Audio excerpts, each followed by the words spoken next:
would invite all those who care to stand and join in a recitation of the Lord's Prayer, followed by a moment of silence. Our Father, who art in heaven, hallowed be thy name. Thy kingdom come, thy will be done, on earth as it is in heaven. Give us this day our daily bread, and forgive us our trespasses, as we forgive those who trespass against us. And lead us not into temptation, but deliver us from evil. For thine is the kingdom, and the power, and the glory forever. Amen.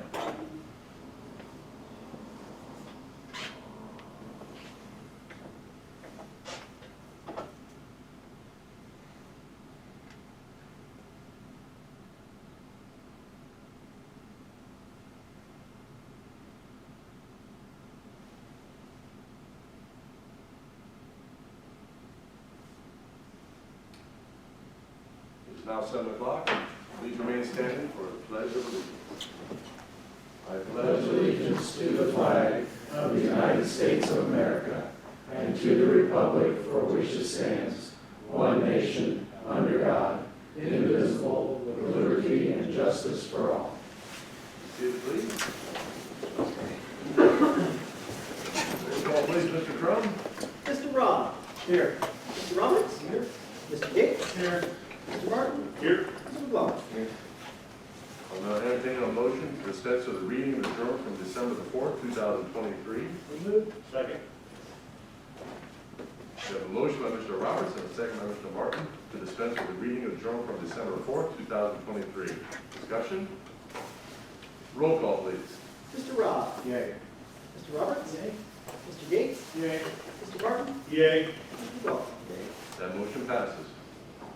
We now come to the time for public comment. If anyone has a public comment they'd like to make to council, please step to the podium, state your name and address and the matter at hand that you would like to make to council. We do have the Shade Tree Commission presentation on the agenda, so please come. Please feel free to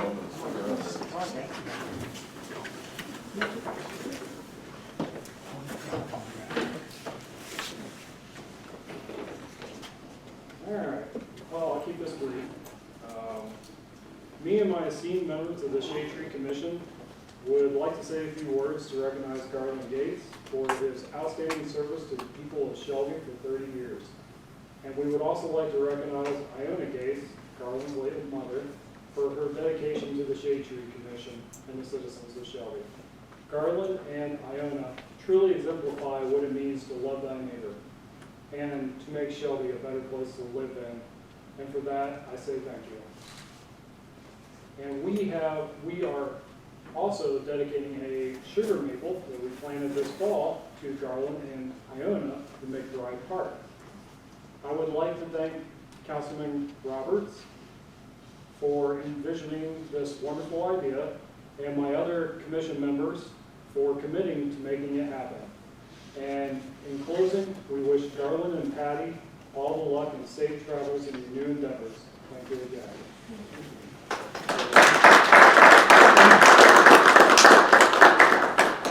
Not to turn my back on the mayor. That's fine.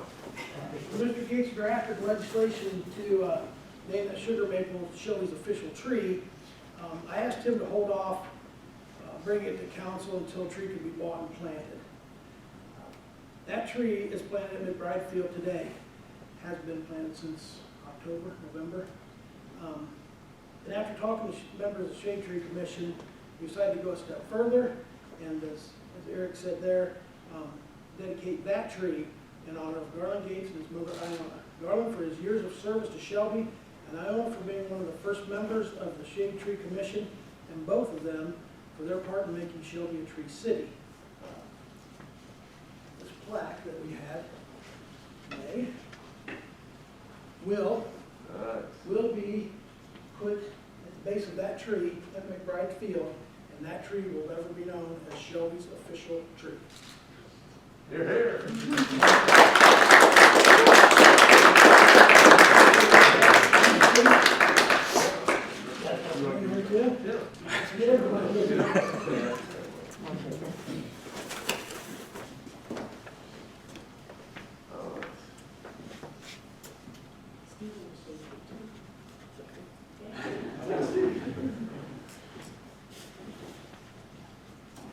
Who's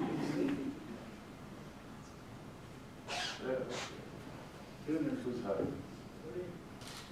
Right, You can't see us there. There we go. Very good. Very nice.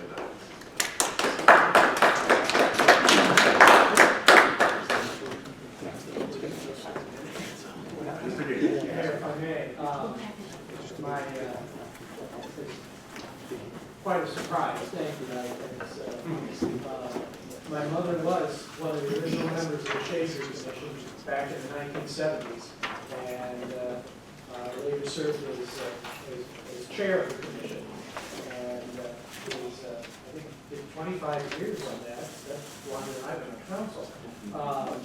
But she enjoyed her work. There's any number of streets, particularly East Whitney, any number of flowering trees, and also out on West Main Street. So when those trees come into bloom each spring, they are a silent testimony to the work of my mother and the other members of the Shade Tree Commission.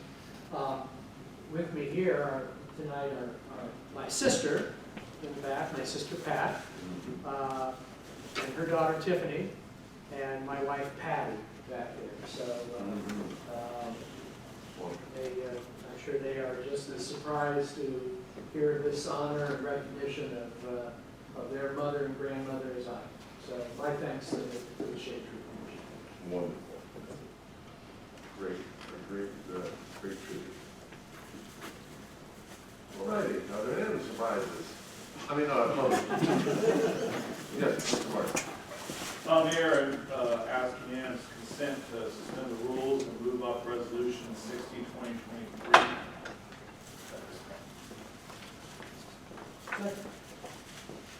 By unanimous consent, and are there any objections? Hearing none, we'll go to resolution number 60, 2023. Mr. Martin. Mayor, I ask that be read into the record. Do we want to make the motion to approve that resolution? And Probably, yeah. that's, So moved. Second. I got this last turn my pages. I don't want to make Mr. Gates a point of order. Like me to see that? All right, just a minute here, let me. Okay.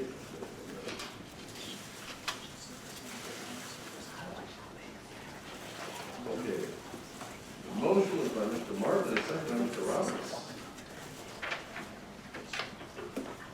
Discussion?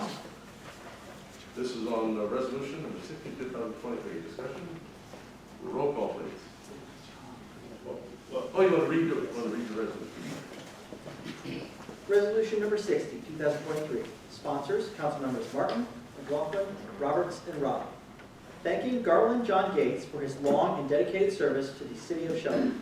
Whereas Garland John Gates served as the youngest mayor in the history of the city of Shelby from January 1, 1982 until January 1, 1988, and whereas he served as councilman at large from January 5, 1998 until January 2, 2006, and whereas he served as the councilman 3rd Ward from January 7, 2008 until January 1, 2024, and whereas having completed a total of 30 years in public office, making him the longest serving elected official in Shelby's approximate 190-year history, and whereas during his tenure in said offices, Mr. Gates, a lion in Shelby politics, contributed significantly to the welfare and progress of the city in a number of ways, including the construction of the CSX overpass, establishment of the community taxi service, the promotion of funding for the creation of the Black Fork Commons Plaza,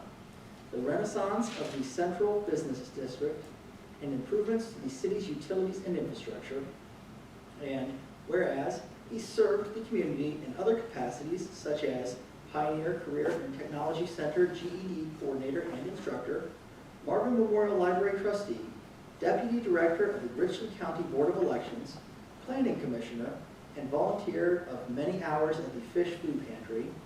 And whereas the the Shelby City Council desires to thank Mr. Gates for his very long and most dedicated service. Now, therefore, be it resolved by the Council of the City of Shelby, Ohio, a majority elected thereto concurring. Section 1, that the council express its sincere thanks and appreciation to Garland J. Gates for his contributions to the City of Shelby during his service as the city's mayor, chief executive officer, councilman at large, and 3rd Ward councilman. Section 2, that the clerk of council present Mr. Gates with an authenticated copy of this resolution. Section 3, that the clerk of council cause this resolution to be published once in newspaper of general circulation published within the city limits. Section 4, that all meetings and hearings concerning the adoption of this resolution have been in compliance with the codified ordinance 220.01, Ohio Revised Code Section 121.22, and the Charter of the City of Shelby, Ohio.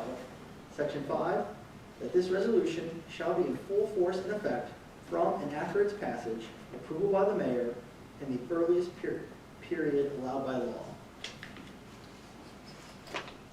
Discussion? And additional comments? Mr. Martin. Thank you, Mayor. I was asked to write a synopsis of Mr. Gates for a Christian source back in the spring. And I wrote out some comments for them, just a snippet of which was published, as you would imagine. But I did want to read those into the record this evening. Councilman Gates has been a tremendous asset to this community over his many years of service. They say that iron sharpens iron, and his years of experience and wit made me a better legislator, especially when we disagree. Typos caught, legal obstacles avoided. These all play into the many things Councilman Gates contributed to our community that largely went unnoticed to the average citizen, but not to those of us who knew their importance. In short, he is a lion in Shelby politics and an all-important reminder that even in our disagreements, we can be esteemed colleagues, focus on those things that bind us, not laser focus on the things that divide us. In an era where politicians on both sides focus on foolish notions of national divorce, our relationship is proof that common threads that hold us together shouldn't be too easily cut or laid bare. Our love of this country, reverence for the Declaration and Constitution, commitment to the citizens of Shelby, and our absolute commitment to the necessity of home and local rule in Ohio were just but a few issues where we wholeheartedly and singularly agreed.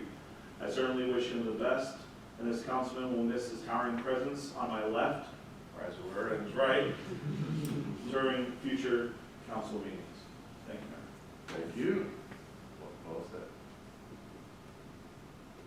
Anyone else? I do have something I want to say. I want to make sure all the council members have the opportunity first. It's been pretty well said. And thank you, Councilman McLaughlin, for taking this up and putting things together. That was very, very, very nice. The reason I'm seated as I am, I'm just outside of my COVID isolation time frame. So I'm playing it safe. I wanted to respect everyone. I wanted to be safe.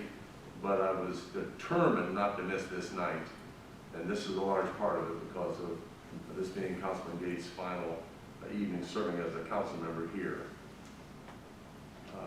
When I moved to Shelby in 1981, Councilman Gates was then the youngest mayor in Shelby's history.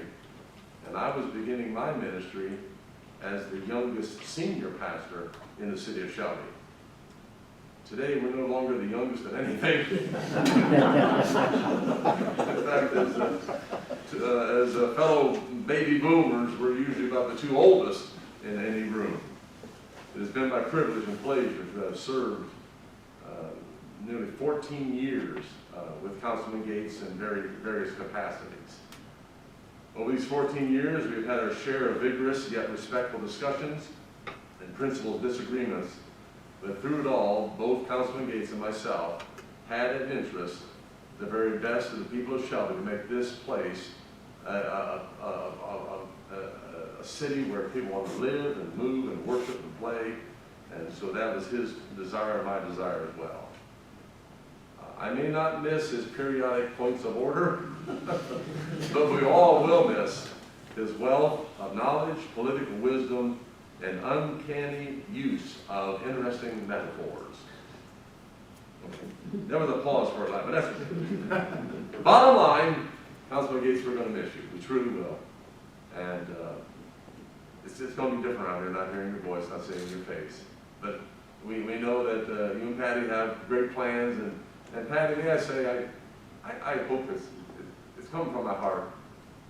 I think you and Councilman Gates make such a wonderful pair, and I think you've been the best thing that's happened to him that I think, in my estimation. And so you've surely been a blessing to us. So we pray that you'll have a very prosperous and blessed future in your years in Vermont, and I'm sure you're going to come back from time to time to visit us here in Shelby. But you will never be forgotten in the city of Shelby. Thank you, Councilman Gates. And I think we ought to give Councilman Gates a round of applause.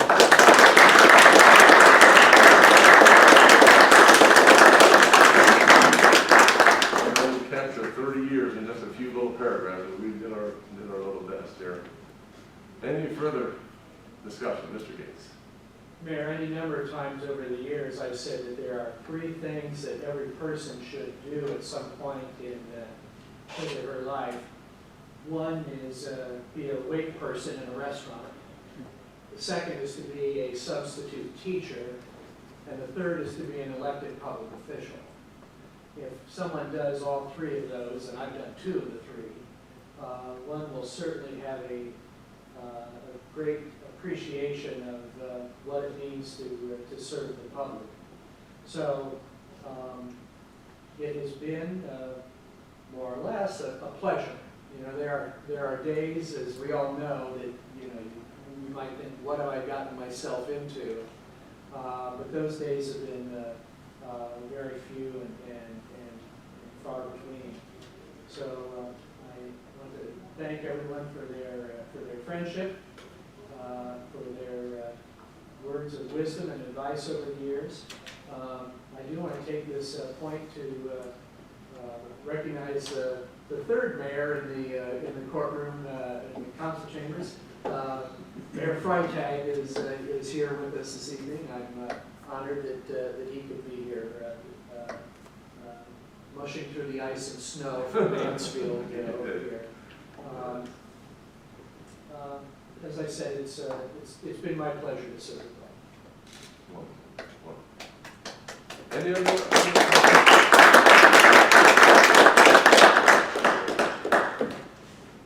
All right, I guess we better vote on this, make sure we can get a annotated copy to you.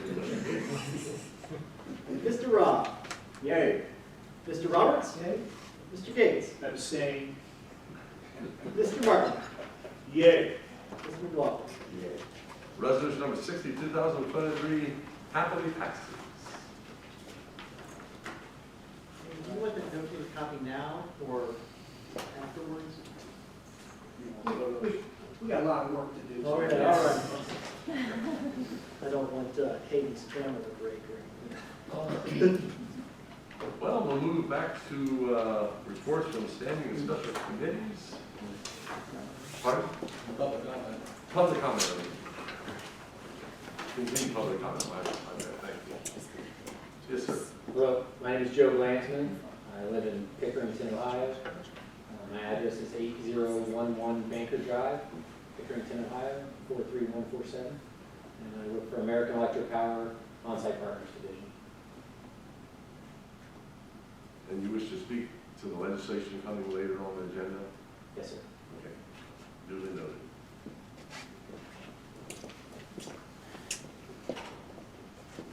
Any other public comment? Now we'll go to reports from standing and special committees. Here we go again, Councilman Gates, your last time around. Finance and Personnel Committee, Councilman Gates. All right, if my colleagues will get their packets out, we'll turn to the last page. This is the income tax collection. For the year, as of the end of November, we collected $4.6 million. For the month of November, it was $299,000. The finance director said that that is the best November on record, and we made reference to if we had $325,000 collection in December, that would help the city meet its predicted goal of $5 million in income tax. So we'll see what happens there, although we have a piece of legislation where we've got some unexpected monies coming into city income tax, or from city income tax, rather. Let's look at page 2, and again, we can see the breakdown of where, how the monies were distributed at the bottom. Individuals, $992,000, withholding $3.2 million. The business income tax is down quite a bit from last year, but that's because in '22 we had 2 extraordinary payments that were just off the charts. But the individual withholding over the 3-year average are up 14%, so that's good for looking at the totality. Let's look at the front page. We'll do the quick and dirty right away. November is 92% of the year. If we look down at the bottom, we had 88% of the anticipated revenue collected and expended 76% of appropriated expenses. So that is that's it in the ballpark, certainly. Looking at the general fund for November, a little under $2 million in cash, $271,000 in encumbrances, leaving free and clear $1.7 million. In the 200s, those funds are good. I'm going to jump right down to the utilities. No, excuse me, capital improvements 300. You can see we have an encumbrance of $156,000. That's primarily for cruisers, so we know what that is. Now going down to sewer, $223,000 in cash, $66,000 encumbered, $157,000 free and clear. Situation is not quite as good in the water fund, $155,000 in cash, $90,000 encumbered, $65,000 free and clear. Little under $100,000 change in cash for the year in the water fund. Electric and telecommunication, that's down, but again, some of that is to be expected. Light debt reserve fund, the finance director, deputy finance director assured Mr. Martin and me that fund is going to be zeroed out and may well even be zeroed out. The deputy director just gave us a thumbs up. Yes, okay, so Today. that is zeroed out. That's one less fund that needs to be worried about. Fire pension, $31,000 in cash, $24,000 encumbered, leaving $7,000 free and clear. But quite honestly, there's no real reason to keep a big carryover in either the police or the fire pension fund. It is what it is. On the other hand, police pension has $100,000. Part of that, of course, we know is that we had 3 more employees in the fire service, which really impacted the budget this year. Hospitalization is in very good shape. One thing that was mentioned to us is that we paid in November, paid our liability and casualty insurance for next year in November. That's across the board, so that's an impact on all funds that have that obligation. It just happens to hit in November. So that makes things look a little more negative than what they might otherwise be. Going back to the second page, right in the middle, the expenditure for general fund wages. This year's been $3.1 million. Last year it was 1.7, but we used $950,000 of ARPA funds for wages in 2022. Page 3, again, you can see the comparisons, revenues versus expenditures. Looking again at the water treatment, as I mentioned before, is down $99.7 thousand. The expenditures exceed the revenues. Down at the bottom there, and we can see the transfers from income tax into the general fund capital improvement, sidewalk paving, and the police court. Looking at the cash investment reconciliation statement, the PNC account has been closed. It was closed on the 14th, the finance director told us. We are earning on our investments between 4 and 4.5%, which is much better than historically what it's been over the past dozen years anyways.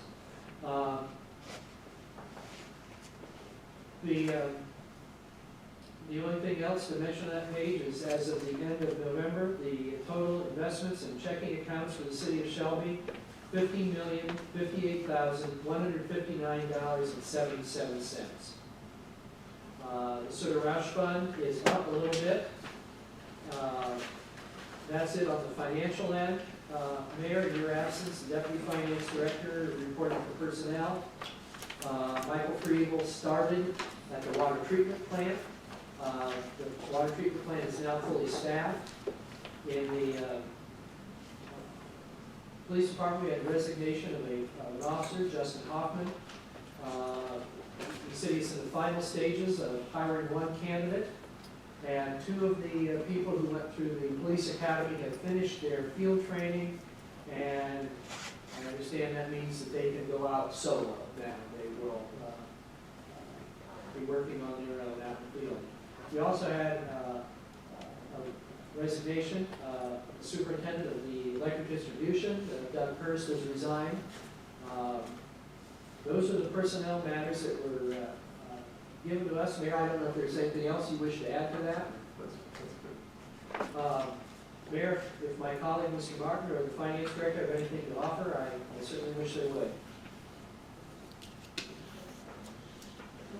Mr. Gates. Mayor, with that, I move that the combined financial statement and the cash investment reconciliation statement, both dated November 30th, 2023, be received, placed on file, and posted to the city's website. Second. We have a motion by Mr. Gates and a second by Mr. Martin that the combined financial statement and the cash investment reconciliation statement, both dated November the 30th, 2023, be received, placed on file, and posted to the city website. Discussion? Roll call, please. Mr. Robb? Yay. Mr. Roberts? Yay. Mr. Gates? Yay. Mr. Martin? Yay. Mr. McLaughlin? That motion passes. Thank you, Mr. Gates. Now move to Utilities and Streets Committee. Councilman Martin. All right, thank you, Mayor.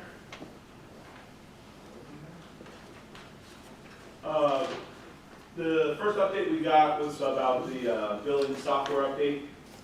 That software is still running parallel with the current system, and we have ongoing training for that. The new invoices are being printed, and of course we're re-asking utility customers to fill out their customer information sheet and calling that info. That'll be most helpful. Utility bills being sent out at the end of December for the January bill will be from the new billing system. Look forward to that. Surveillance project, security cameras for parks and both reservoirs. We have several different locations, both parks and reservoirs. The installation progress, Shelby Electric has done the equipment enclosures, and that power source has been installed. Omni fiber enclosures have been installed, the fiber drops are in place, that fiber is lit. Next up is that the IT services will establish IP addresses for all of those, that's in progress, and vendor communications will install the surveillance equipment. Completion date is unknown, coming soon, and those surveillance feeds will be fed live to the dispatcher's desk at police department. We do have a revision for the sewer ordinance. Essentially, the sewer ordinance is very specific on the language, what type of pipe material was allowed. So we're looking to amend that to add or equal as determined by Director of Public Service or his or her designee. That allows us to use different material for certain installations without having to go to council and such. So, so there. Anyways, that is for us. We'll be talking about that. And I believe the last piece is on the battery energy storage system. We obviously have several pieces of legislation for us this evening on that, as well as gentlemen in attendance to answer questions along that. So I will going to kind of forego that piece until we get to the legislation. So, Mayor, with that as my report. Thank you, Councilman Martin. Are there any comments or questions for Mr. Martin in regard to his report? Once again, thank you. We'll move forward to the Safety Committee. Councilman Roberts. Thanks, sir. Two council's attendance, and I have one little bit of information. We want to start looking for funding sources to build the additional housing at the fire station. So, it's in the next new year, we want to start looking for that funding. The Health Department has been awarded $8,500 from the Lead and Healthy Homes Grant. There's been interest in opening a temporary campground during the solar eclipse next year. Seems like there's a whole lot of regulations that have to be dealt with before that happens, and so that's kind of it was an iffy proposition. So in our communicable disease report in November, we had 58 COVID cases, 1 Hep C, 2 Hep B, 1 gonorrhea, 1 chlamydia, and one that was a possible Lyme disease, meningitis, or chickenpox. The police news, staffing of the police department shows 3 officers short and 1 dispatcher. There are 13 possible candidates at that time for new officers, and Captain Rath was on hand for this, and he let us know that the 2 officers that their training was being finished up would be released on December 31st. So if that had changed, I wasn't aware of it at that time. Thank you, Councilman Roberts. Are there any questions or comments from Mr. Roberts in regard to his report? If not, move forward to reports of city officials. I know we have a very full agenda. I just want to say you'll note by the legislation, we did wrap up negotiations on Wednesday, last Wednesday, and we'll be considering those ratified tentative agreements, or I should say they were tentative agreements. And also remind everybody that on the 28th, December 28th at 6 o'clock p.m., we will be having our swearing-in ceremony here right in these council chambers. So invite all the public to come for the swearing-in of public officials on December 28th at 6 o'clock. And other than that, we have a motion to confirm. So I would entertain a motion in regard to the Board of Park Commissioners. Move to confirm the appointment of Kathy Albert to the Board of Park Commissioners. Second. We have a motion by Mr. Roberts and a second by Mr. Gates to confirm the appointment of Kathy Albert to the Board of Park Commissioners. Discussion? Roll call, please. Mr. Robb? Yay. Mr. Roberts? Yay. Mr. Gates? Yay. Mr. Martin? Yay. Mr. McLaughlin? Yay. That motion to confirm passes. Thank you. Are there any questions or comments from you? Now we move forward to Mr. Crum, Director of Finance. Thank you, sir. Councilman Gates, once again, did a wonderful job going over the financials. At this point in the year, we're looking over appropriations very closely, regularly, to make sure we don't have another council meeting between Christmas and New Year's. And I spent the better part of the afternoon doing just that. Looks like everything is well and good there. And then we're doing other year-end things like scheduling inventory counts and look at fixed assets to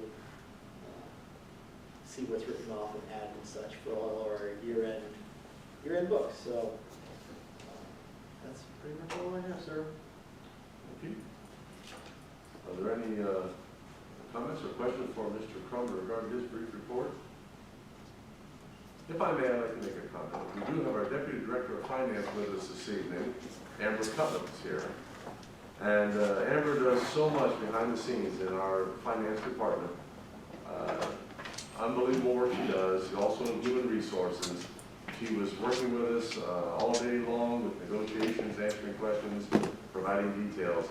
And so I just want to, as the mayor, publicly thank Amber Cutler for all you are doing and have done for the city of Shelby. I tell you, she is a real trooper. Let's give Amber a round of applause. She is a true gem at City Hall. Everybody knows that, so thank you, Amber. All right. How about Mr. Crump? I'm sorry, Mr. Heister.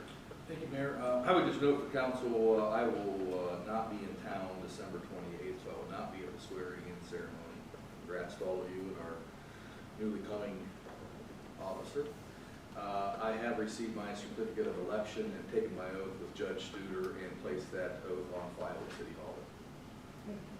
Thank you, sir. Thank you. And congratulations on another term. Thank you. No report otherwise. All right. All right, moving forward to Mr. Geis, Project Coordinator. Thank you, Mayor. It's very brief. We did start to add a meeting, paving program for next year to get that going. So we'll go out and measure and do all those things we need to do to get that to council as soon as possible. And that's about it. We're ready for next year. Any comments or questions for Mr. Geis? Now moving forward to new business. Is there any new business to be brought before council this evening? Mr. Gates? Yes, Mayor, I wonder if the finance director, the clerk has the copies that I had requested. That's, what? I may have failed on that. That, We didn't get to put in the package. So is it this one right here? I don't know, I can't see it from here. My apologies. Yes, it is. It is. Okay, all right, well, everyone will need a copy of that. If you pass that down, thank you. Mayor, we have in our charter a mishmash for the dates when the elected officials take office. And thinking about how we might address that, and I've made copies here of the appropriate sections of the charter that apply. The new language is in bold.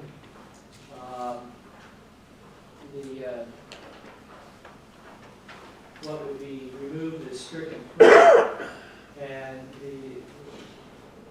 the end result would be is that instead of having the mayor, the law director, and finance director begin their offices at 12 o'clock noon on January 1st, they would begin the office on January 1st.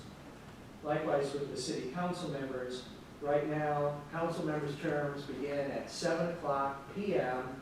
on the first Monday in January following the municipal election.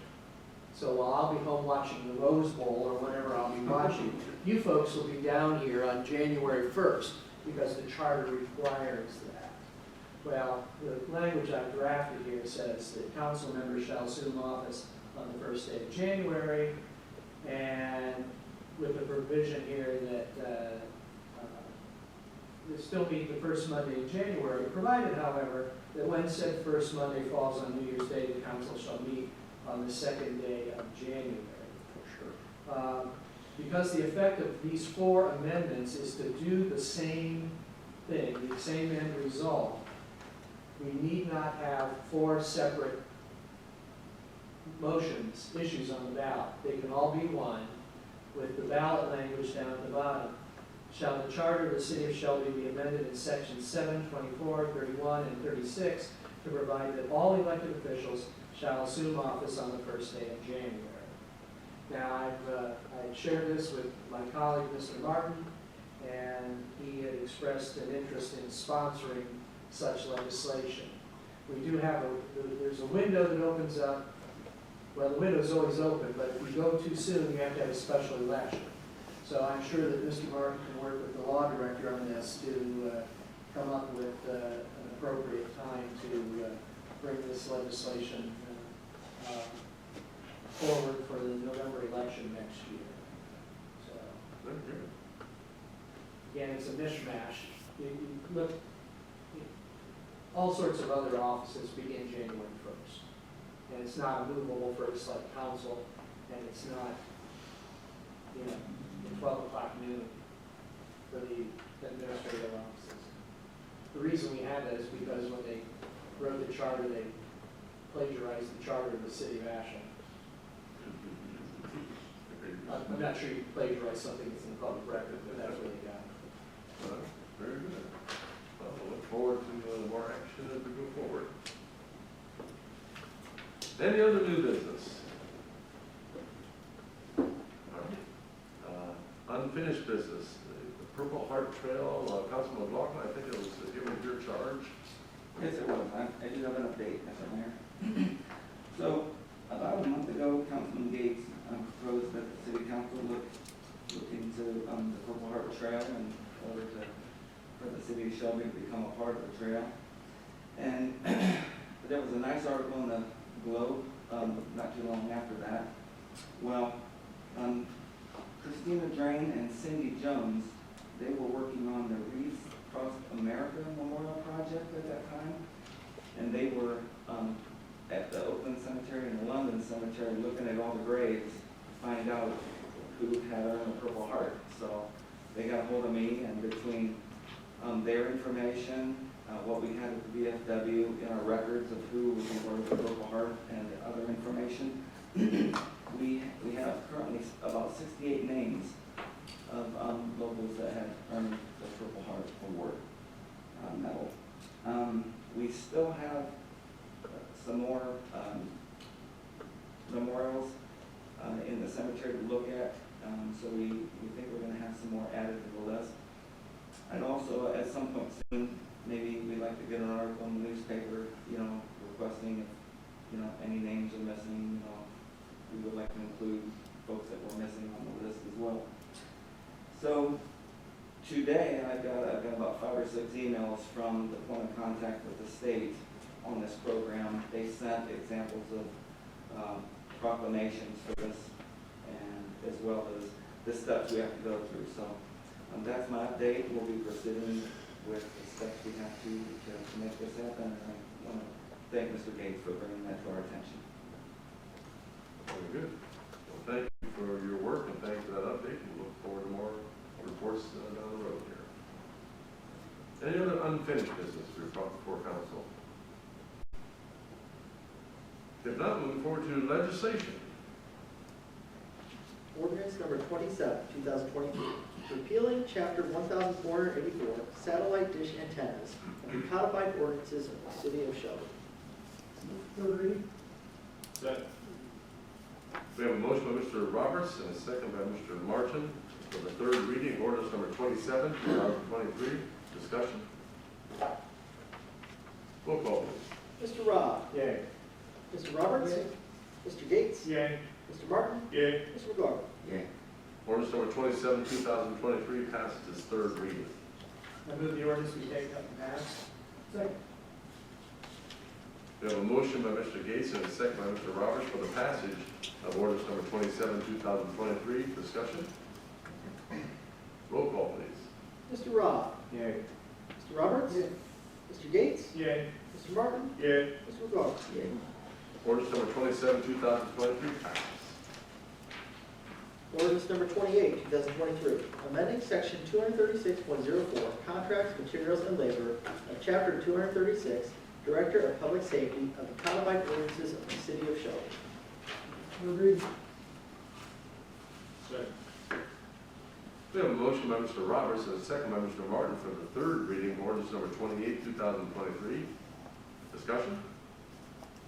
Roll call, please. Mr. Rob? Yay. Mr. Roberts? Yay. Mr. Gates? Yay. Mr. Martin? Yay. Mr. McLaughlin? Yay. Ordinance number 28, 2023 passes its third reading. The ordinance be taken up and passed. Second. We have a motion by Mr. Roberts and a second by Mr. Martin for the passage of ordinance number 28, 2023. Discussion? Roll call, please. Mr. Rob? Yay. Mr. Roberts? Yay. Mr. Gates? Yay. Mr. Martin? Yay. Mr. McLaughlin? Ordinance number 28, 2023 passes. Ordinance number 29, 2023, amending section 242.01, contracts, materials, and labor of chapter 242, Director of Public Service of the codified ordinances of the city of Shelby. Move for third reading. Second. We have a motion by Mr. Gates and a second by Mr. Roberts for the third reading of ordinance number 29, 2023. Discussion? Roll call, please. Mr. Rob? Yay. Mr. Roberts? Yay. Mr. Gates? Yay. Mr. Martin? Yay. Mr. McLaughlin? Yay. Ordinance number 29, 2023 passes its third reading. Second. We have a motion by Mr. Roberts and a second by Mr. Gates for the passage of ordinance number 29, 2023. Discussion? Roll call, please. Mr. Rob? Yay. Mr. Roberts? Yay. Mr. Gates? Yay. Mr. Martin? Yay. Mr. McLaughlin? Yay. Ordinance number 29, 2023 passes. Amended ordinance number 30, 2023, enacting section 234.13, forms of payment of chapter 234, Director of Finance and Public Record of the codified ordinances of the city of Shelby. Move for third reading. Second.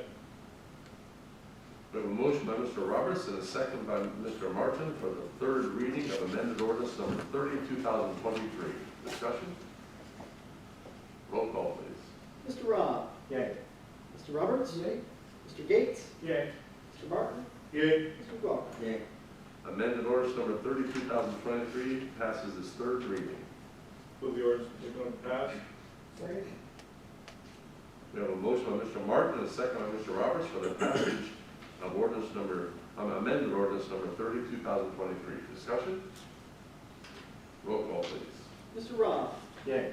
Mr. Roberts? Yay. Mr. Gates? Yay. Mr. Martin? Yay. Mr. McLaughlin? Yay. Amended ordinance number 30, 2023 passes. Ordinance number 31, 2023, amending section 1490.10, general exterior maintenance requirements, and section 1490.14, yard area maintenance, of chapter 1490, exterior property maintenance, in the codified ordinances of the city of Shelby. Move third reading. Second. I have a motion by Mr. Martin and a second by Mr. Robb for the third reading of ordinance number 31, 2023. Discussion? Roll call, please. Mr. Rob? Yay. Mr. Roberts? Yay. Mr. Gates? Yay. Mr. Martin? Yay. Mr. McLaughlin? Ordinance number 31, 2023 passes its third reading. Move the ordinance to take on pass. Second. We have a motion by Mr. Roberts and a second by Mr. Martin for the passage of ordinance number 31, 2023. Discussion? Roll call, please. Mr. Rob? Yay. Mr. Roberts? Yay. Mr. Gates? Yay. Mr. Martin? Yay. Mr. McLaughlin? Yay. Ordinance number 31, 2023 passes. Mayor, if I may have a point of personal privilege at this time. Yes, sir. I have a dear friend who's here in the audience and wish to introduce him. He's back, people may think he's the new fire chief because that seems to be the assigned seat as the fire chief. My friend Dan Bush from Tiffin. He and I have worked on any number of projects over the years, and I'm honored that he would come and be here this evening. So facing, mushing through the ice and snow from Tiffin to Shelby. So my thanks to Dan for being here. Thank you, and welcome, Mr. Bush. Glad to have you here. Wonderful. Thank you, Mayor. Yes, sir. You're welcome. Ordinance number 35, 2023, transferring appropriations for the year 2023 and declaring an emergency. Move that the rule requiring that ordinance be read on three separate occasions be suspended. Second. We have a motion by Mr. Martin and a second by Mr. Gates that the rule requiring the ordinance be read on three separate occasions be suspended. Discussion? Roll call, please. Mr. Rob? Yay. Mr. Roberts? Yay. Mr. Gates? Yay. Mr. Martin? Yay. Mr. McLaughlin? Yay. The motion to suspend passes. Move the ordinance be taken and passed. Second. Motion by Mr. Gates and a second by Mr. Martin for the passage of ordinance number 35, 2023. Discussion. Mr. Gates. Mayor, this is the ordinance I was made reference to during my Finance Committee report. We had, we being the Finance Director's recommendation, the council in adopting this appropriations, set aside a very large amount for refunds, thinking that because we had some large unexpected filings in 2022, that they may have sharpened their pencils and come back and wanted a refund in 2023. So, playing it safe, we appropriated a large amount for refunds. You can see here that in the city income tax fund 220, we have an excess amount appropriated for wages of $11,000 and $400,000 for refunds, which will be redistributed down for transfers. You can see there that the transfer to the general fund is $260,000. So that will go a long way in making the general fund, as we get to the end of the year, much healthier than it is right now. So it was a wise thing to appropriate that money for refunds just in case. And now the just in case time is over. Who knows what 2024 will bring, but someone else will have to worry about that. But again, and also 15,000 for capital improvements, and you can see how that will be distributed. So that's very good news for the general fund. Good news indeed. Thank you. Any further discussion? Roll call, please. Mr. Rob? Yay. Mr. Roberts? Yay. Mr. Gates? Yay. Mr. Martin? Yay. Mr. McLaughlin? Yay. Ordinance number 35, 2023 passes. Ordinance number 36, 2023, amending section 1042 sewer regulations, section 1042.08 construction standards and specifications of the codified ordinances of the city of Shelby, Ohio. Move first reading. Second. We have a motion by Mr. Roberts, a motion by Mr. Roberts and a second by Mr. Roberts for the first reading, ordinance number 36, 2023. Discussion? Mr. Martin. As I said in my report, this just adds the language that allows some flexibility to the PVC sewer pipe manufacturer that we use. Yes, sir. Further discussion? Mr. Gates. Mayor, in section D, or paragraph D at the bottom there, about halfway through, there's a reference to the superintendent of streets and sewers. I made a note because for some reason I thought the title of that position was simply the superintendent of streets. Mr. Esmond, can you shed some light on that? Sir, thank you. Yes, the superintendent at the service department, he encompasses the streets, sewers, and sewer collection and water distribution. The language that what you just read there, that's old language that we still kind of refer to. We could make the amendment to change that to service department, superintendent of the service department. Mr. Gates. Mayor, what's the job title in the current salary ordinance for that position? Mr. I do believe it's the service department superintendent. I could research that. Mayor, there are 4 places here where it made reference to the superintendent of streets and sewers. I'll let someone else,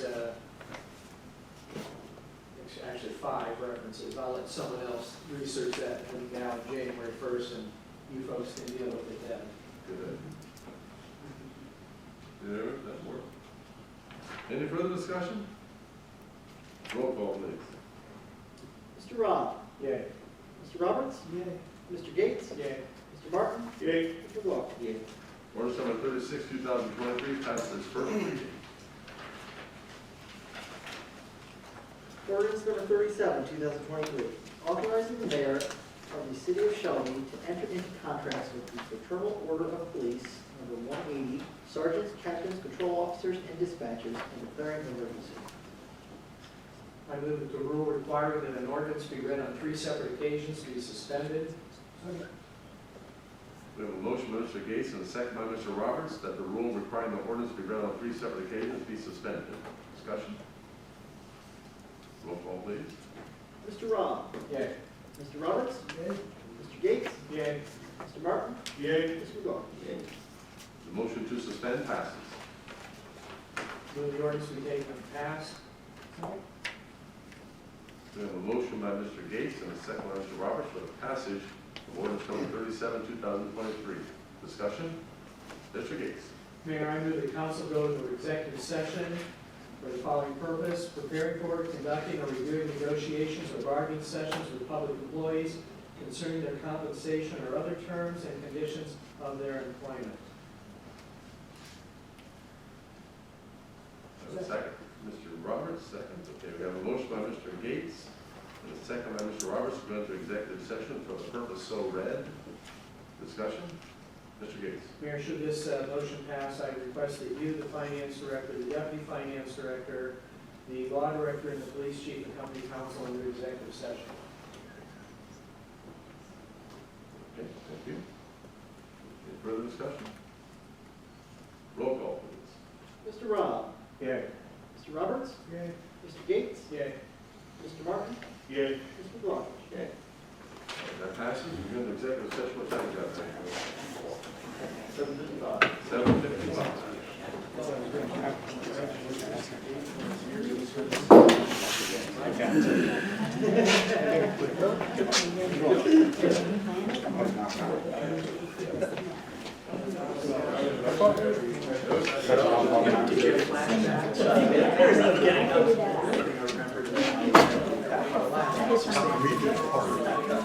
I know, that was a fun time. And drive safe. I hope I don't go off. You gotta take care of that. I hope it is. I hope it's not icy. You wanna take it, and then when you think you can stick it in the ground, stick it in the ground. Oh, not till May. Okay, how is Brady elements. I'm gonna go Brady Yell. It really was coming down when we came here. Yeah. I think the roads are still warm enough. And I already saw the trucks out there. Salt and stuff, so. Very good, well, safe travels. Oh, yeah. It's gotta be under second. That way you don't have to worry about it. Okay, and then you say, hey, you see it's ground. Bring her. We don't have to leave right now. This is the SSA.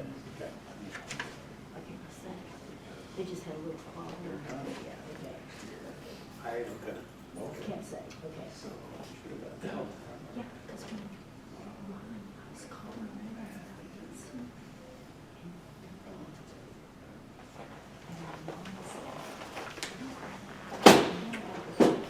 CML. Have a good one. Merry Christmas. Committee. No. So I did, I said, oh,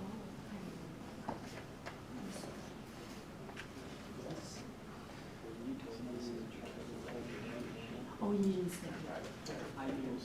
Yeah. Right. Yeah. And so is he? It's against the law, but it's not like something. I'll beat it out of Steve. Yeah. Can you tell me that? I don't know how much of it is. No, yeah. I don't want to put anybody in jeopardy. It was like, at first I was thinking, it was only from the shade tree.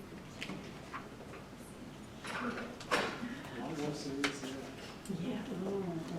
Are you gonna head out? Yeah, I think you're right. Thank you. We're gonna do that for a while. Yeah. And then I'll take that, and then that way you don't have to worry about hanging on to it. Take care. Bye.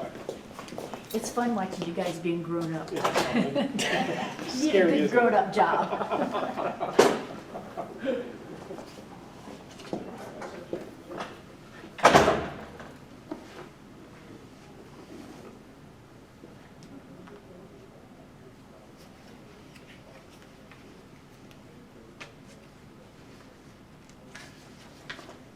So I think it's you.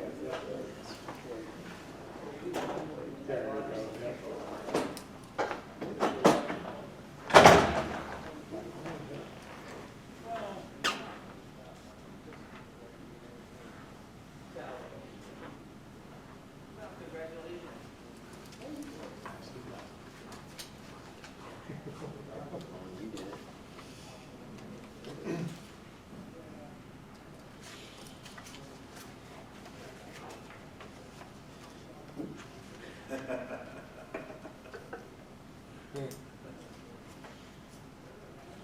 him review a contract, but Nice. repaid Glenwood and Parkwood.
So just the normal roads, because I'm like 100 year. The normal roads is about 500 year. Unless we're under like 500 year. And we stay on those. Well, unless, just I don't think that's what we're really if it's low money. And then you think. Yeah, you're still out there. 20? And we're about 2 big lots. So it's about like. That's 16 years ago then? Yeah, 'cause I think we built it to 2.5 on 16. We also got some areas that wasn't developed. Or like 7 if we don't raise. Yeah. Very nice. Good project. Sees the light. Yeah. We just have to get it. I don't know how we can get it back to their creek because they're not on Shelby's Creek. There's a railroad track. Trick. Talked about that little over. It's kind of the nicest thing about it. It's national rail. It's local. Fish on Mansfield. And then I think we have to do some kind of connection. Some kind of pole. That's Steps cool. down the road. Yeah, that's So cool. there's some kind of it makes sense to that. Yeah. Yeah, commercial, and it makes them use that one. And then Yeah. the other spare people. Yeah. That would be nice. Yeah, I'd like to see what the snake and black pepper's gonna be. Like, but why are we coming out? Yeah. They were gonna. Yeah. Yeah.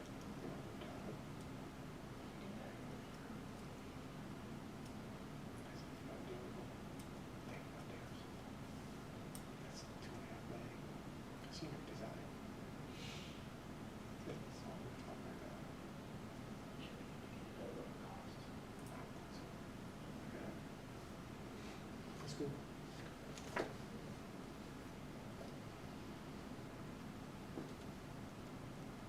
What projects got going on? You got quite a few projects? Yeah, we have a lot. They're finishing construction right at this point. Late stage negotiation. This inflation reduction has been rising, but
get out of here?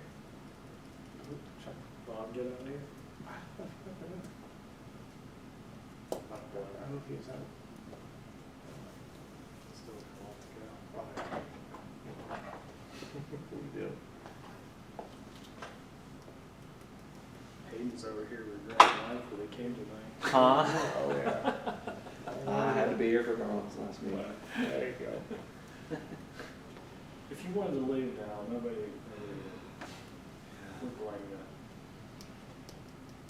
It's all right. All the way here.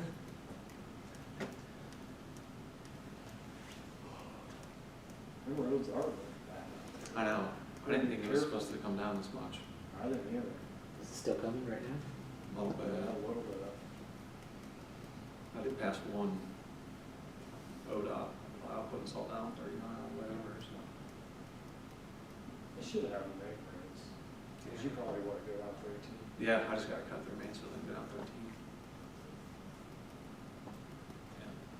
Yeah. Come through Mansfield could get dicey, yeah. I know.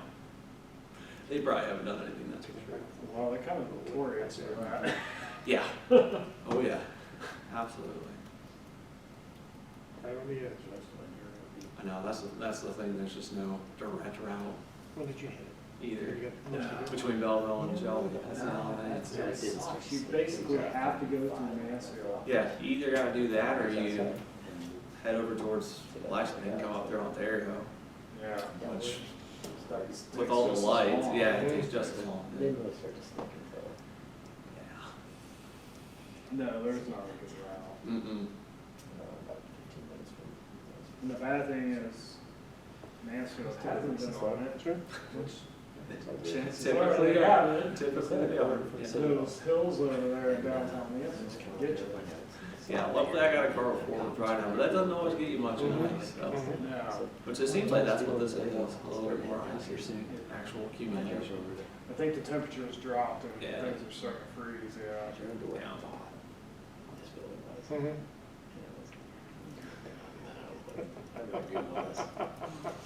Shelby does a pretty good job of clearing the roads, Mhm. thankfully. Yeah. Mhm. Yeah.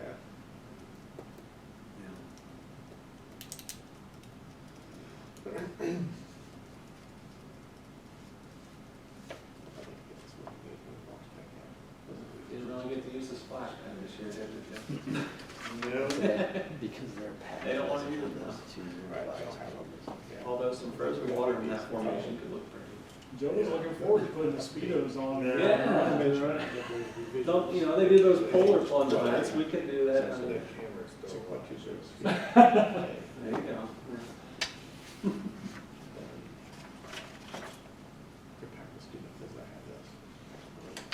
When are they gonna fire that thing up, Joe? Oh, in the spring. Will they have it up and going before the pool or correspond with the pool or how's Just it work? whatever, in the spring we'll get it going and they still gotta make some final adjustments and stuff to it.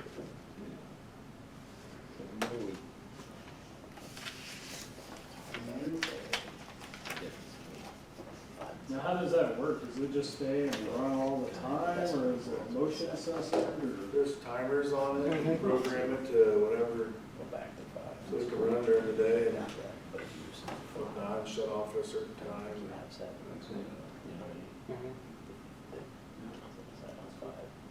They can do all kinds of things. Yeah. Right. Yeah. Kind of throws everything in there now, but what do you do? Yeah. Oh, boys basketball did pretty well Saturday against, A little short. yeah. They said it was a very limited game. He's got a game out tonight, actually, Ontario. Who does? Sheldon. Boys? No, I don't know if it was boys or girls or. Yeah, I don't think it's boys. I think they play Well, so usually boys like Thursday and Yeah. break before Christmas. Mhm. The only reason I know about it is because we got a bus out. There you go, yeah. Just never got updated after construction, so. Couple, well, I don't know, that was just a week ago. Yeah, that was just a week ago. All week and a half. I was like, a girl's coming to Highland. That was just the night after Alex Rush kind of broke his nose against Martin Casey and that. Show me the way it happened. It's middle school girls. Still are there. So Eric, we had a sophomore coming back from Tiffin after a football game. Got pulled over, stayed in School bus? Really? Wow. Last time we saw that driver, I saw you editorial comment. You brought it up tonight. I got you, Rose. I don't know, I gotta get to work, got 2 more to do. I'll probably start getting calls from my constituents. Yeah, I'm sure you will. I know, right?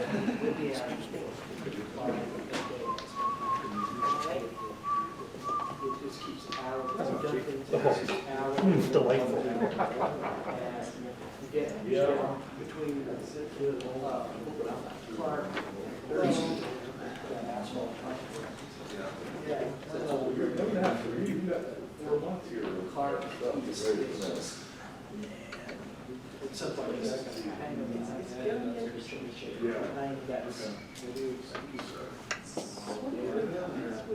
that. Oh, that's sort of, are you out of either artery or not? Yeah, it's, Are you ready? We have one, it's so. weird as hell.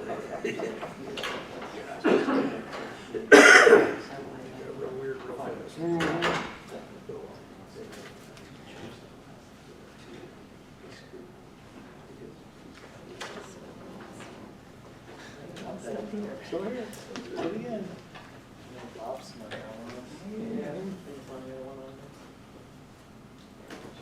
We are live. Council comes out of executive session at 8:14.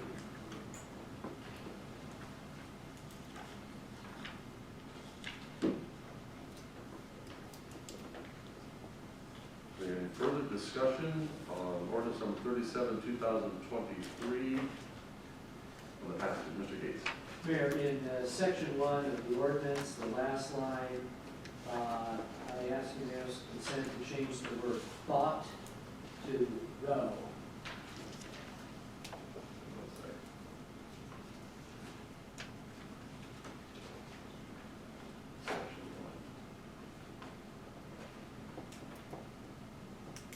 Oh, okay.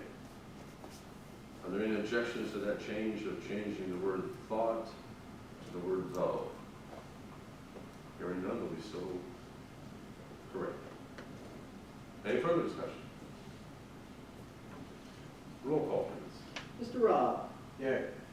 Mr. Roberts? Yay. Mr. Gates? Yay. Mr. Martin? Yay. Mr. McLaughlin? Yay. Ordinance number 37, 2023 passes.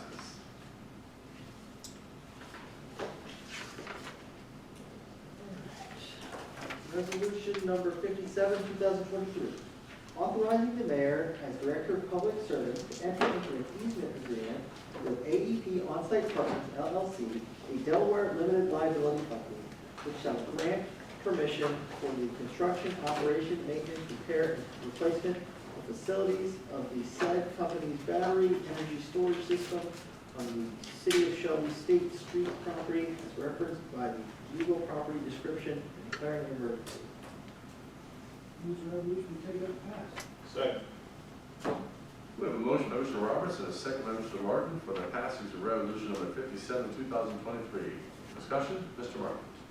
So this is going to be kind of over resolutions 57, 58, 59. They do different things, of course, but it's all the same project. With that, we talked at the last meeting and at the utilities meeting that there are going to be some upgrades to our system to be able to maintain 10 megawatt BESS. And the cost of that are going to be roughly $570,000.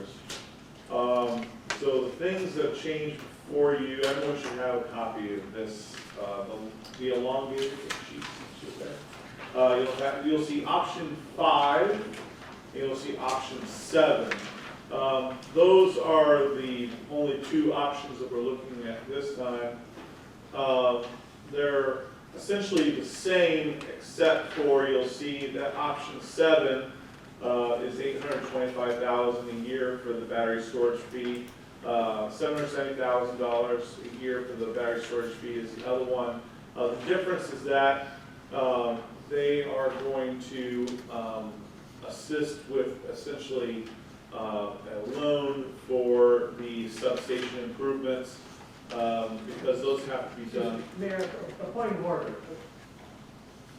I know that we have 3 pieces of legislation that are related, but they're 3 separate pieces of legislation. The one we have before us deals with the easement. My question is I think the information that Mr. Martin just shared is important for another piece of legislation, not the one that's right before us. Now, I would suggest that if they are so interconnected, bad choice of word, if the 3 pieces of legislation are so related, perhaps council should meet as the committee of the whole, at which point we can discuss them simultaneously. Mr. Martin. I move that we go in committee of the whole.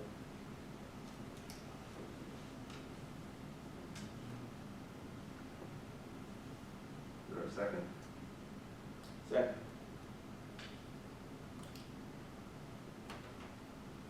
We have a motion by Mr. Martin and a second by Mr. McLaughlin that we go into a session of committee of the whole to discuss this entire issue. Any discussion? Roll call, please. Mr. Robb? Yay. Mr. Roberts? Mr. Gates? Yay. Mr. Martin? Yay. Mr. McLaughlin? Yay. That motion passes. We go into committee of the whole. Mr. McLaughlin. Thank you, sir. Mr. Martin. Thank you. As you can see, we have the 2 sets of numbers. I know you guys just left since then, but if you recall, we were looking at possibly doing some payments in 2025. While we could use some capital expenditures to do that, there are some other things that need to be funded within the electric department at the same time as well. And so we felt that it would be best to put off that first battery storage fee to 2026 to allow us to get some of the other capital improvements done that are going to be necessary in the next 2 years, 2024 and 2025. We're looking to do the upgrades to the system, the needed upgrades that will essentially allow this to run through to the substation unimpeded. We are going to be looking at doing the grid services, which, if you remember, that's our ability to sell and get profit from what we sell on the open market from the 10 megawatts. And then, of course, the cap and trans customer sharing, which we had discussed previously. So the only fundamental difference between the 2, option 5 and option 7, is the addition of that $570,000 loan. Now, there's no intention on our part to pay off that loan over what is essentially 16 years. We're looking at paying it off by year 3 at the latest. This is just a sheet to show if we were to keep it in for the full 16, which we don't intend to do. And there is language within the contract that will allow us to reduce that $15,000 for each $100,000 that would reduce that loan balance to the company for that. to get us, so the end goal is option 5, which would be $770,000 a year, which you can see the estimated annual savings underneath there, growing through 2040, the life of the contract. The sum of the project savings being around $12 million. The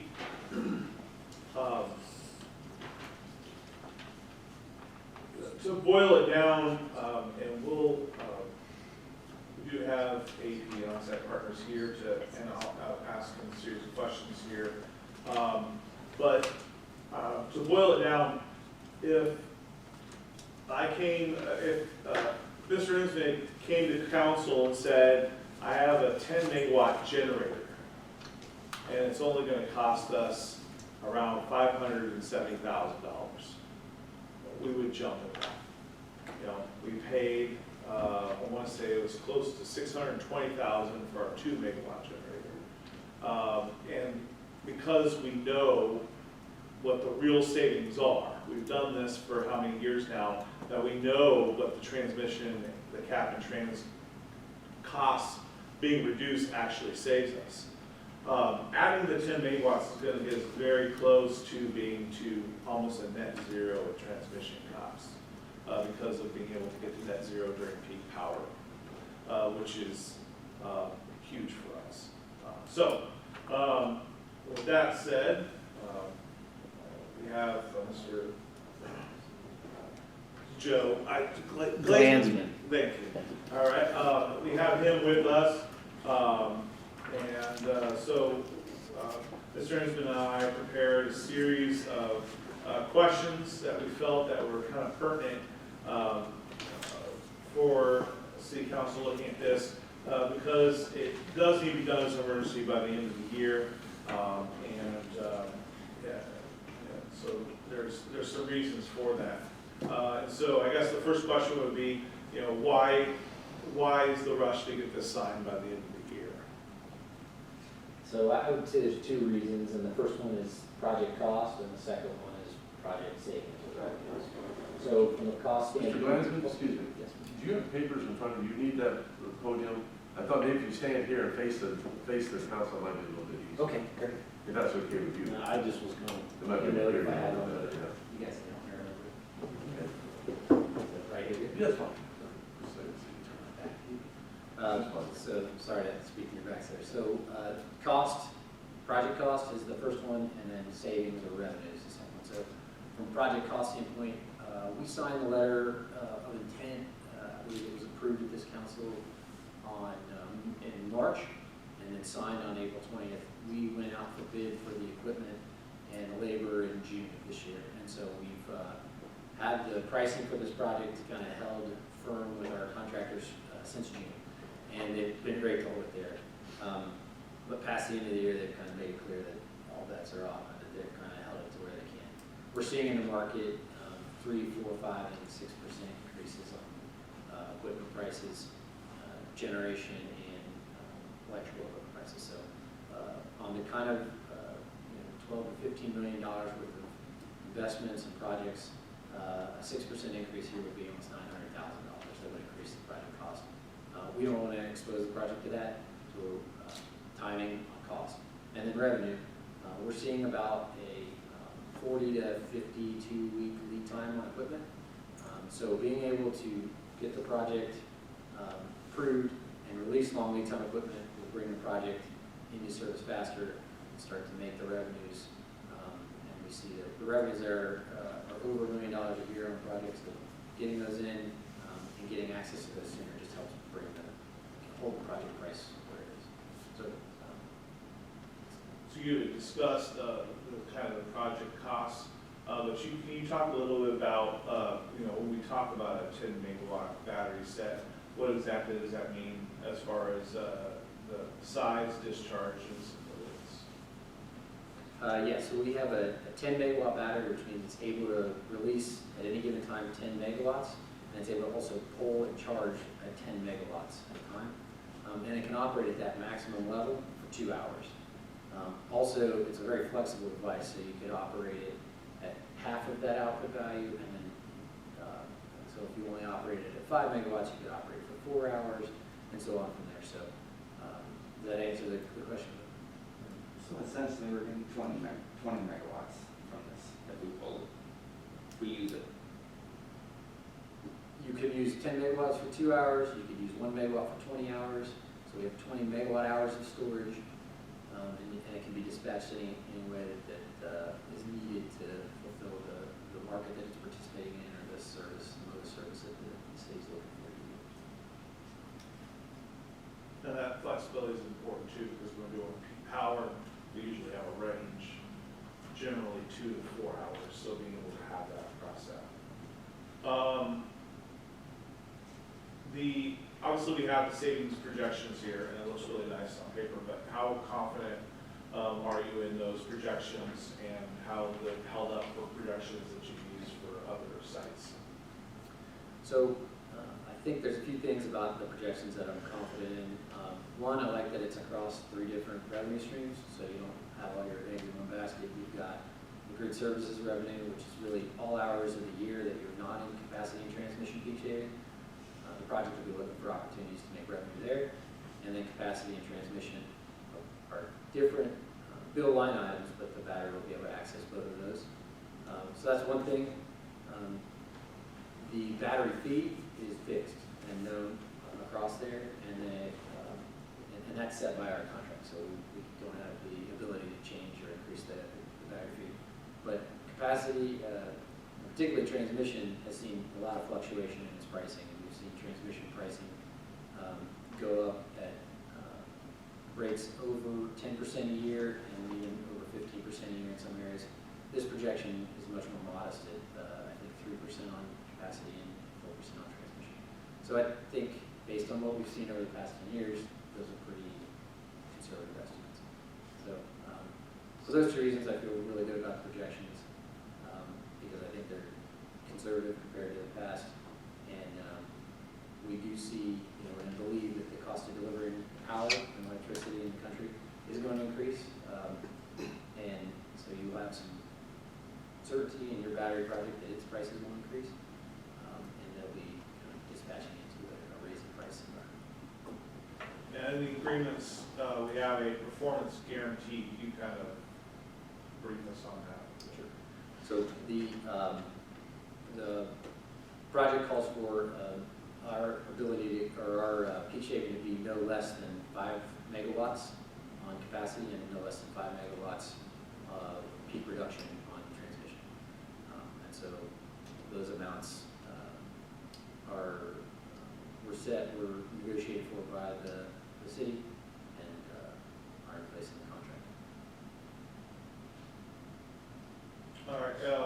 We talked a little bit about grid services. Can you just kind of give us a brief recap on what that entails?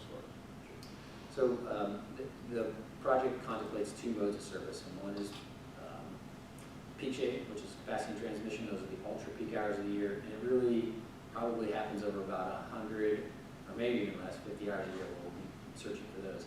That leaves 8,750-ish hours a year where we would be doing something else with the battery, and that's where grid services come into play. So we'll be looking for opportunities to dispatch to support grid frequency, frequency regulation, energy arbitrage, which will be charging at a low overnight rate and then discharging into a high peak price hour, but not an ultra peak like your capacity transmission peak. And so really it's just all the rest of the hours of the year, how the battery can be used to create revenue. The grid services encompasses all of that. All right. All right. So the loan piece, we talked a little bit about this prior, but we are able to pay that off early to adjust the battery service fee downwards. Can you talk a little bit about that piece and essentially why we need the money for 2024 when this project doesn't quote unquote start down here until 2025? So the loan, I guess the provision allows for the city to use funds from the on-site partner they never choose to take that funding from us, then the service fee will be reduced. So you have the option, the flexibility, I guess, to take as much or as little of that money as you wish, and you also you have the ability to make decisions here as more information becomes available to you about, the timing of when those expenditures are needed in 2024 to request the funds. So a lot of flexibility was placed in there since then. Last week. Mr. Chairman, this use of the word loan has me very uncomfortable because there are very specific laws in the state of Ohio that tell how local governments can go into debt, how we can borrow. And I'm not sure that through some construction contract that we can do that.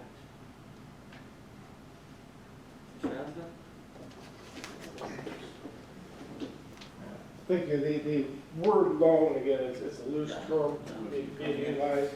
The word loan is a very loose term in this process.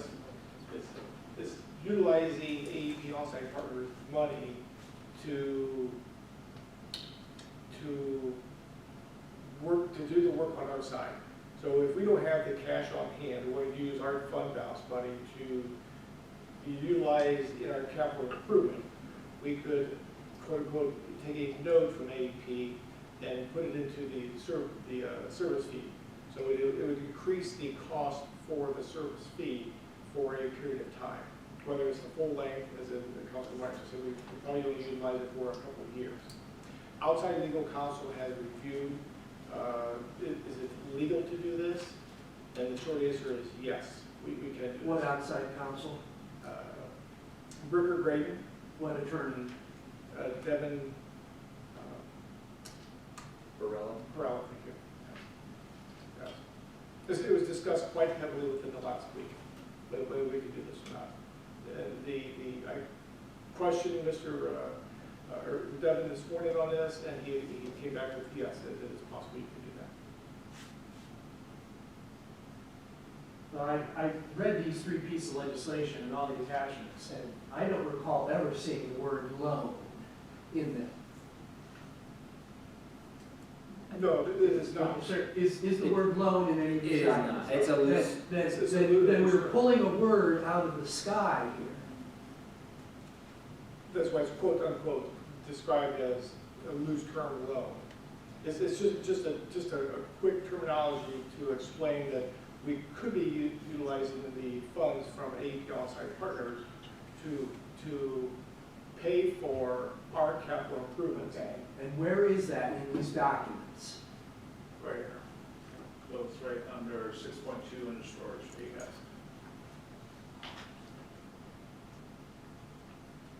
It's the installation cost of interconnection facilities, number 4 and number 5 is how it's referenced.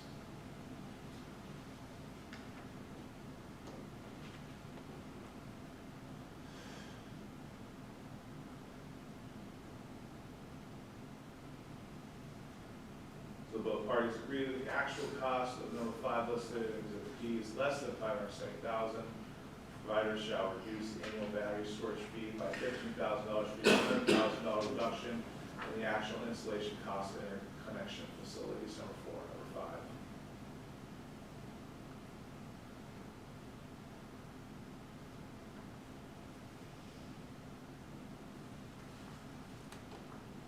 Well, let's move on at this point. I'll come back to that later.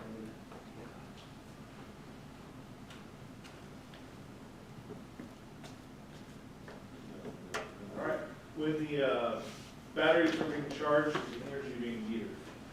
Yes, the project includes a revenue grade meter, so that every charge and discharge is monitored, recorded, stored. Each monthly bill will show the amount that's taken in every hour of the year. All right, and who pays for the energy?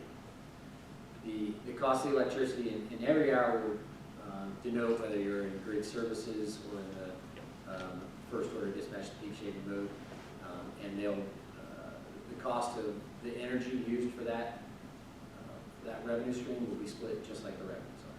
So if you use $1 worth of power to participate in the market, and you make $10, and that's split 75-25 in this case, then 75 cents would be of the cost of the energy there would be split to the 75 party, and 25 cents would go there.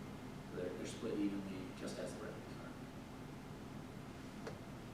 Or they're split according to the shared savings, just as the revenues are.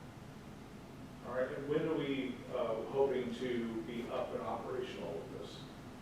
So the longest lead time that we've been quoted to date is 52 weeks.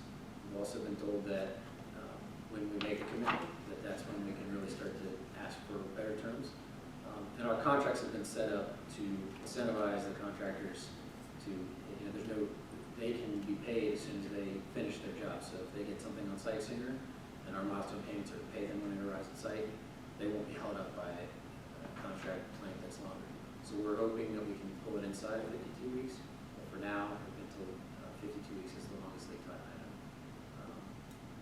The batteries themselves we're expecting in the third quarter. And it's the transformers and the switchgear are the two longer lead time items.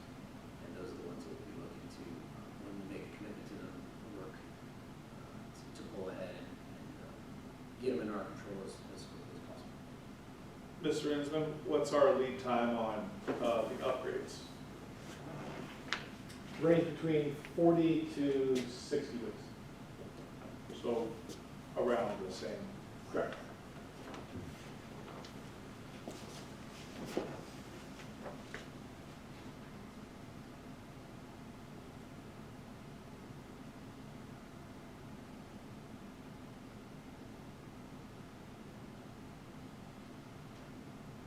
Because obviously this is, this has been quoted to us as a mutually beneficial relationship. We can kind of see in the figures the benefit to the city, but can you kind of lay out what's the benefit for AEP on-site partners? So our primary objective is to invest in power plants sited on customers' sites and partner with them to create value and meet their energy goals. So our company name is On-Site Partners. We're on-site and we partner. These transactions don't happen without strong partnerships. And so our goal, and we're excited about investing money in this community again. We did so on the solar array in 2019. We're excited to do the same thing again. And so appreciate the opportunity and the consideration. More specifically, if you could, like, obviously, in some of the arrangements, we can see it's 75-25 and both grid services and cap and trans, but essentially, how do you guys make your profit, or how does it make financial sense for you guys?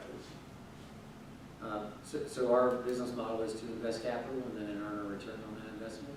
And we do so by participating in energy markets with the projects that we invest in. So I think what we bring to the table is really making sure that in the dynamic energy market that we're going to enter into the next 15 years, that we're making use of this really flexible and fast-acting asset and keeping an eye on which markets create the greatest savings for the partnership and understanding that we keep a share of that, and whether it's 25% share of the capacity and transmission, staying great at capacity and transmission shaving efforts, or the 75% grid services, understanding which grid service is the right one for us, maximizing the value of that for the partnership.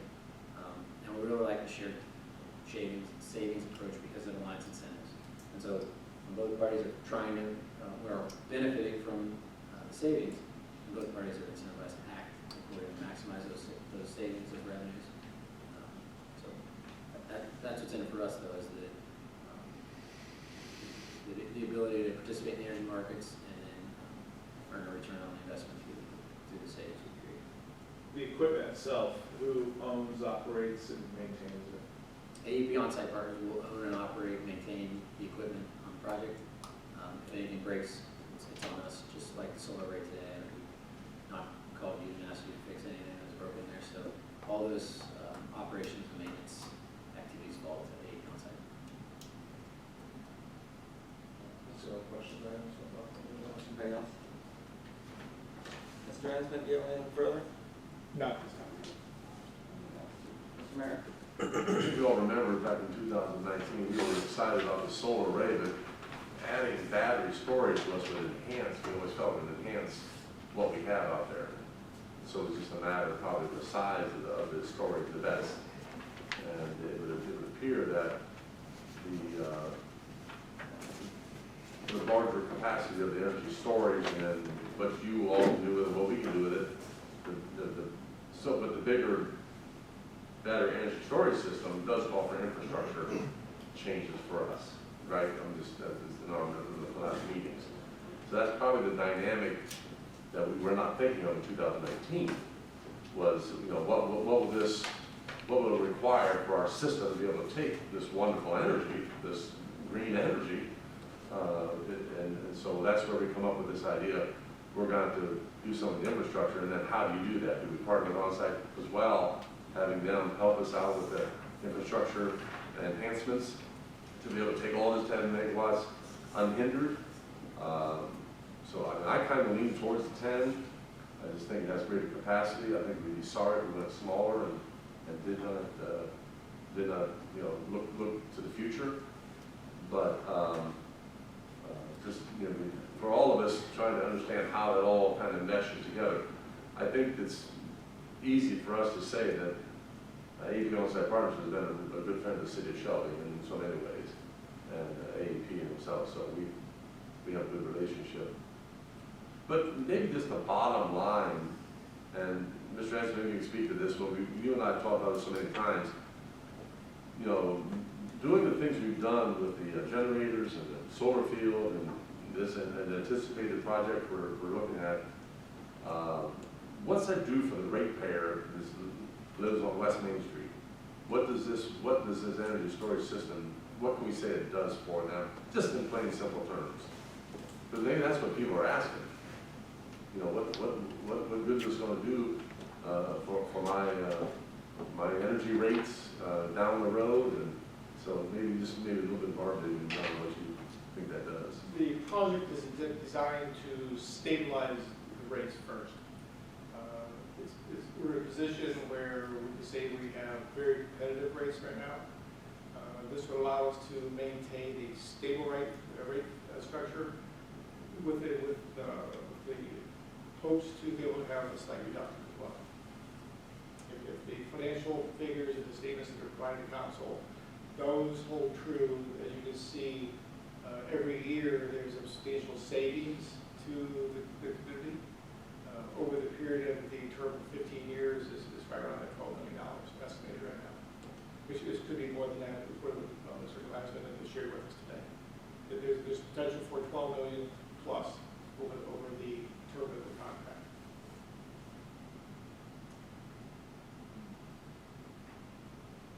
So that stabilization savings is realized over time. It's not going to be one big lump sum. That hopefully we just keep our rates here, and unfortunately the other rates keep increasing, makes the Shelby rates more attractive to all individuals in the Shelby system.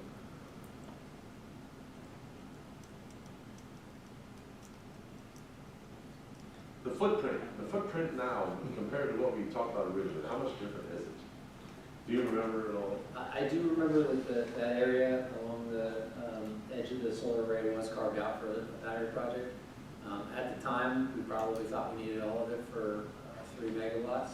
And now, because of battery technology and how they've made the components and really optimized spacing, we really have been able to fit in that same area. We don't have to move anything. We don't have to even change the fence line or remove the solar panel at all.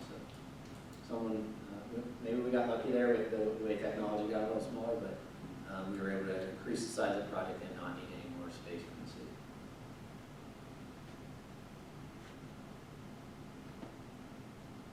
Anyone else?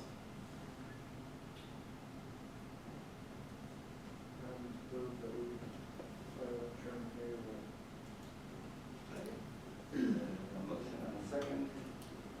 Roll call. Mr. Rob? I'm sorry. We're a motion to end the committee of the whole. Oh, yay. Mr. Roberts? Yay. Mr. Gates? Yay. Mr. Martin? Yay. Mr. McLaughlin? Yay. Back to you, Mr. Mayor, 8:47. Thank you, Councilman McLaughlin. Resolution number 57, 2023. Continuing discussion. Further discussion. Mr. Gates. Mayor, I'm looking at page 2 of the agreement, the second paragraph from the left, from the bottom. Provided that sole cost and expense will comply with all the federal, state, and local laws, rules, and regulations which are applicable to the provider's activity. You understand that means prevailing wage rates? Yes, sir. Good, thank you.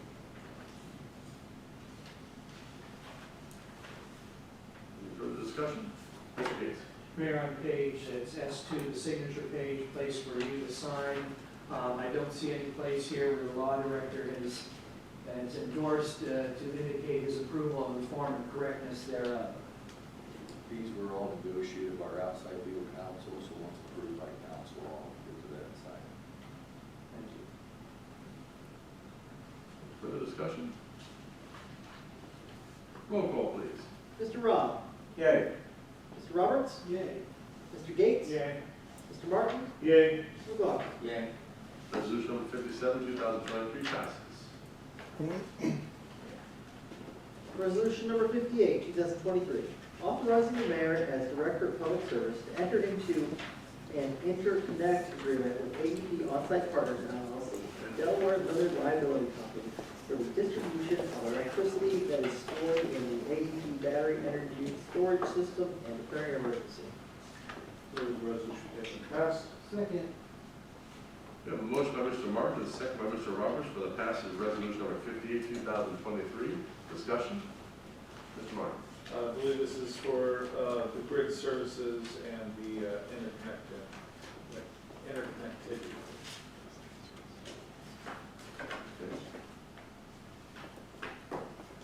Mr. Gates.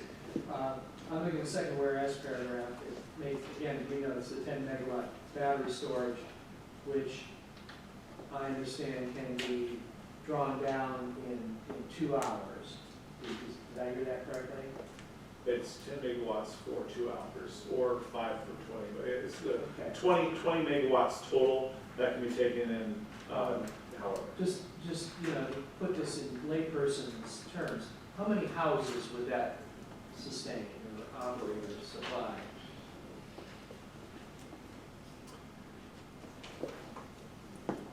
I believe the city's peak load is 20 megawatts. So, the entire city for an hour at the peak time of the year.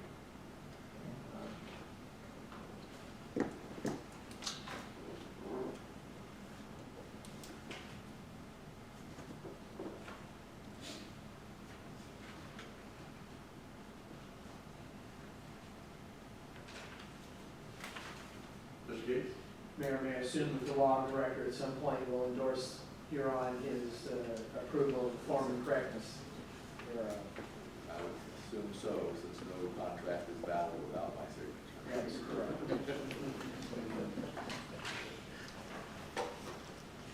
Further discussion? Not that the law director has a veto over it. This again is, Save your lane, sir. it's more than a ministerial power. There is some magisterial power involved in that. But, only to the extent it's correct. It's a form. Yes. Form. Form and correctness, okay. All right. Any further discussion? Roll call, please. Mr. Rob? Yay. Mr. Roberts? Yay? Mr. Gates? Yay. Mr. Martin? Yay. Mr. McLaughlin? Yay. Resolution number 58, 2023 passes. Resolution number 59, 2023, authorizing the mayor as Director of Public Service to enter into an energy storage services agreement with AEP On-Site Partners LLC, a Delaware limited liability company, for a 10 megawatt battery energy storage system and declaring an emergency. Move the resolution taken passed. Second. We have a motion by Mr. Martin and a second by Mr. Roberts for the passage of resolution number 59, 2023. Discussion? Mr. Gates. I'm looking at page 2 of the attachment, the energy storage services. This is one that defines confidential information, and then it makes reference to section 13. We see these in any number of contracts. I think it's quite honestly a waste of ink when one considers the public records law in the state of Ohio. You know, if this makes people feel good, I suppose we can include them, but I think they're worthless. I'll be on a roll here, so just the gentleman may want to come back at some point. I'm looking at page 3, the Forbes Majoris event. Third line makes reference to an act of God. God is not in caps. I believe it should be in caps. I ask unanimous consent that the word God be capitalized. Are there any objections? Hearing none, shall be done. You'll want to make good notes of these, sir, because this then becomes the contract.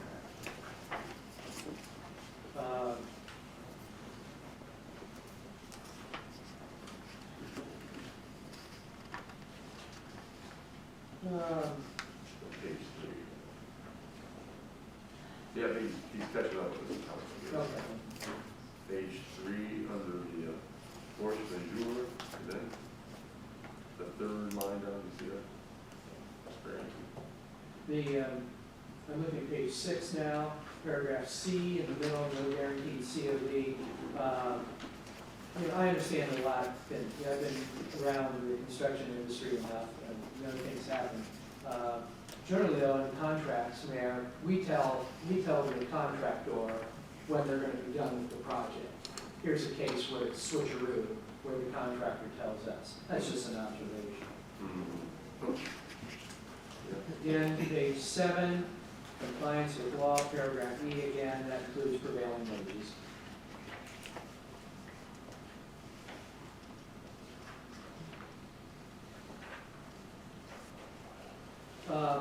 Page 10, section 4.7, third line from the bottom, in the middle of that line, attornment. I didn't have my dictionary with me and I forgot to look it up. What does the word attornment mean?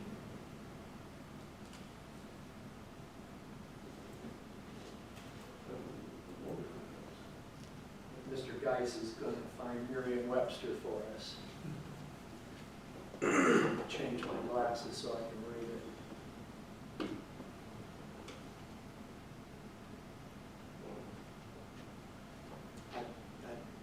Can you make that larger? I'm sorry. Getting bold and blind. Usually The formal transference of something to I someone have else. bifocals now, man. The formal transference of something to someone else. Formal transfer. Should have looked that up in Mr. Black's dictionary.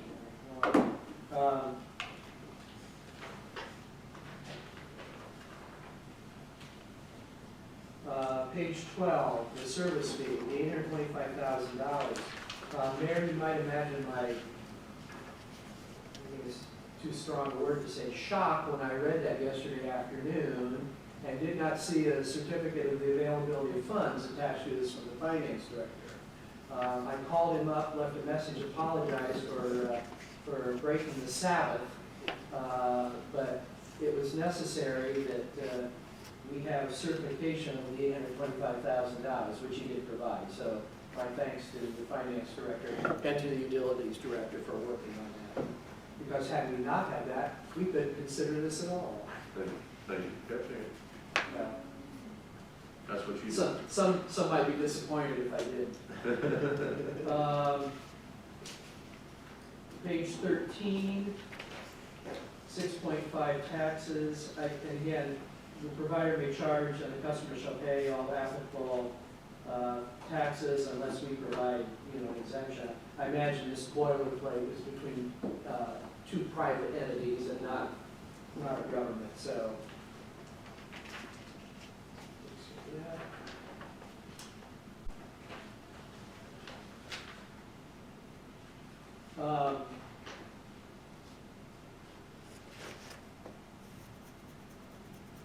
section 13.1 on page 18, again, interpretation, I know it's a boilerplate, but it seems to me that the language there doesn't recognize the gender binary. Let's go down to section 13.5. This is a make or break for me. I'm looking at the governing law, venue, waiver of right to jury trial. I'll just read what it says, 13.5. Each party hereby, the second part of that, starting with the fifth line.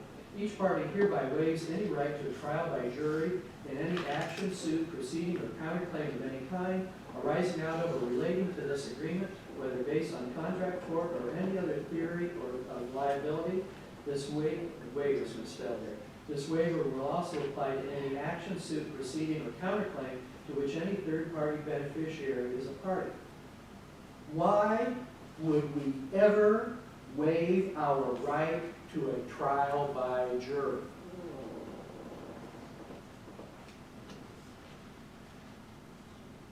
That borders on insanity.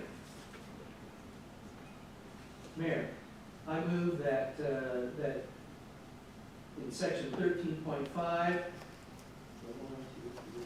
5 lines from the bottom be stricken.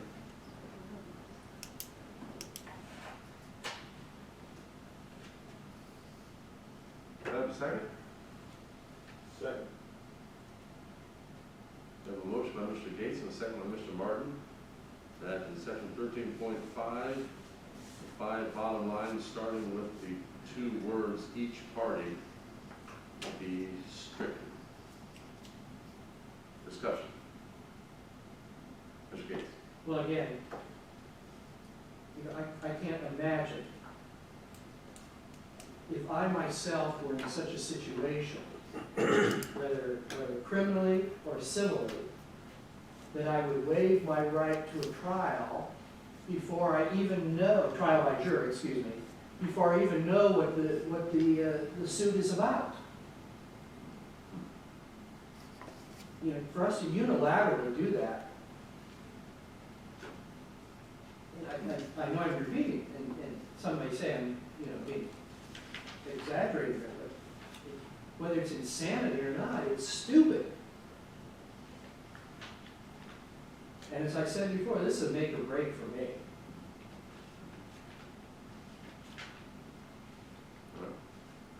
Any further discussion, input? Roll call, please. Mr. Robb? Yay. Mr. Roberts? Yay. Mr. Gates? Yay. Mr. Martin? Yay. Mr. Robb? Yay. A motion to strike passes. Mr. Gates. Again, and following that, it's 13.6, this is the one in confidentiality. My snarky comment is, yeah, right.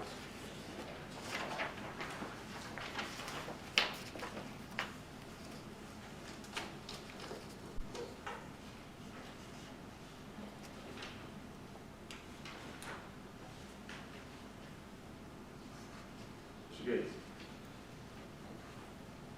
Page 22, section 13.18, attorney's fees. In the event of any suit, action, or arbitration proceedings, so on and so on. We have an ordinance on the books that says the city will not participate in arbitration. We don't do arbitration.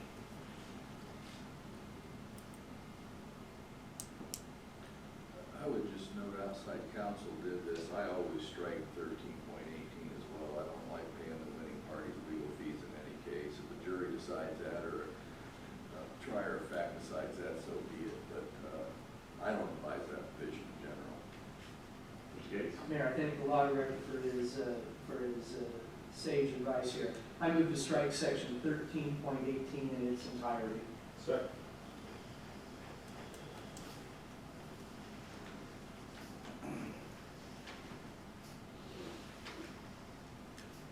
A motion by Mr. Gates and a second by Mr. Martin to strike section 13.18 in its entirety.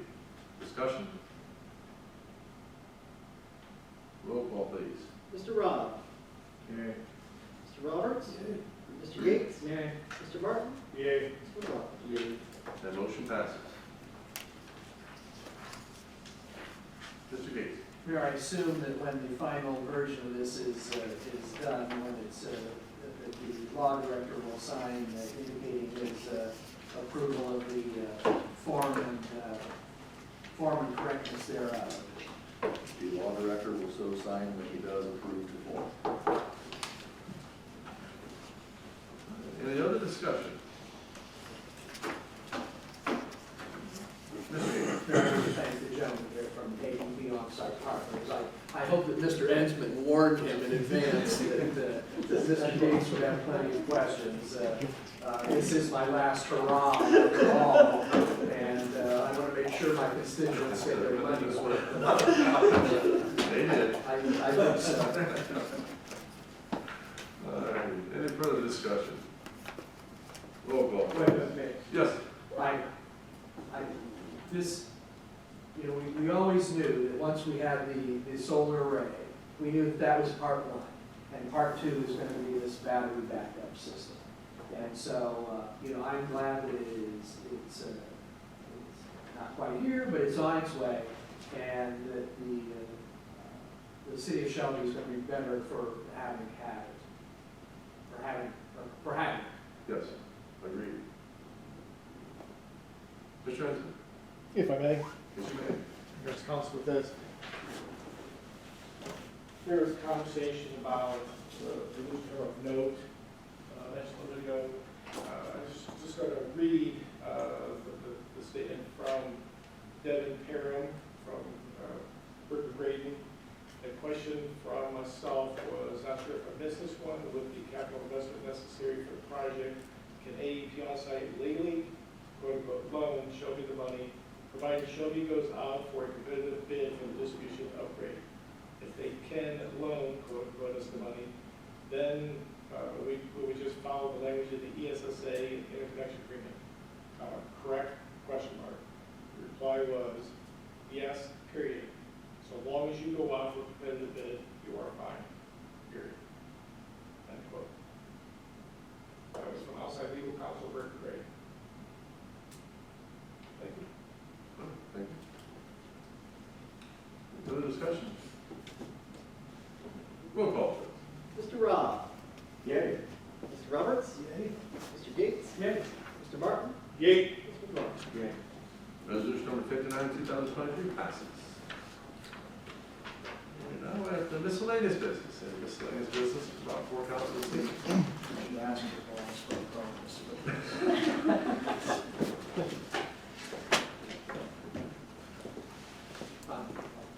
Mr. Martin?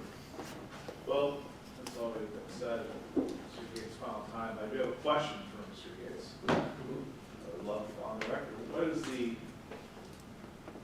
craziest memory that you have being on council all these years? I'll let him define however he wants to define it. Tough question. Well, the craziest thing that ever happened at council mayor was when I was mayor. And we had a gentleman came into city council and was wanting to discuss a personnel matter. And as I explained to him that we don't discuss personnel matters here. Personnel matters are confidential, and that's the way it is. Well, he continued to go down that road. At the time, Chief Ben Wagner was president, and this was the old 18 West Main Street.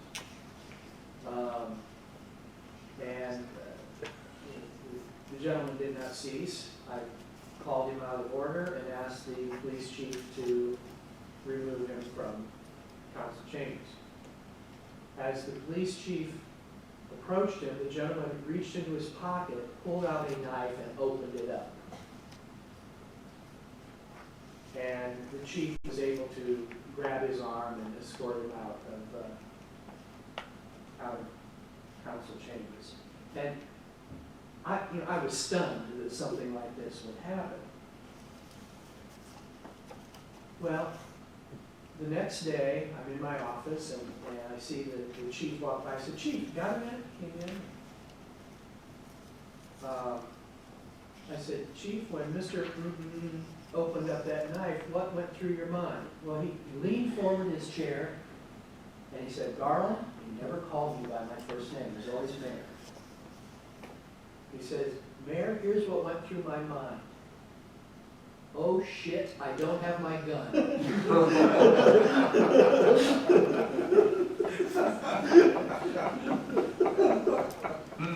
So, there were many things that happened at council meetings over the years, but that's the one memory that perhaps not what we did or didn't do. But, and actually, I thought I was quite honestly very glad that Chief N. Wagner did not have his gun. Because who knows how it might have been. So. You de-escalated it. Yes. Right. Wait for me, I'm sorry. Mayor, I move council adjourn. Second. We have the final time of a motion by Mr. Gates to adjourn and a second by Mr. Martin. Roll call, please. Mr. Rob? Yay. Mr. Roberts? Yay. Mr. Gates? Suppose I shouldn't vote nay. Yay. Mr. Martin? Yay. Mr. McLaughlin? Yay. Council adjourns at 9:08. We should.